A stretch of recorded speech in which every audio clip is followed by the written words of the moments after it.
সুপ্রভাত সকল দর্শক বন্ধুকে।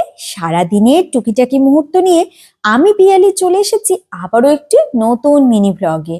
গরম গরম এক কাপ দুধ চা দিয়ে সকালটা শুরু হলো। আজ জানো তো, একটু সূর্যি মামার দেখা মেলেনি, মানে রোদ ওঠেইনি।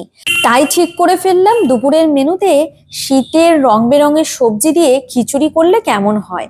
ঘরে রয়েছে মটরশুঁটি, ভাবলাম ফুলকপি, মটরশুঁটি, ক্যাপসিকাম এইগুলো দিয়ে গরম গরম খিচুড়ি করে নেওয়া যায়।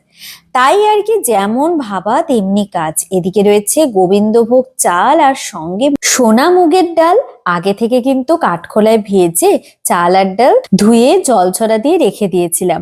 উপকরণে কি কি ব্যবহার করলাম সেটা আর বলছি না, আশা করি সকলেই ভিডিওটা দেখে বুঝতে পেরেছো। নামানোর আগে একটু চিড়ে রাখা কাঁচা লঙ্কা, দেশি গাওয়া ঘি, আলুর চিপস, গরম গরম খিচুড়ি, লাঞ্চটা পুরো জমে গেল। আজ তাহলে আসি, সবাই ভালো থেকো।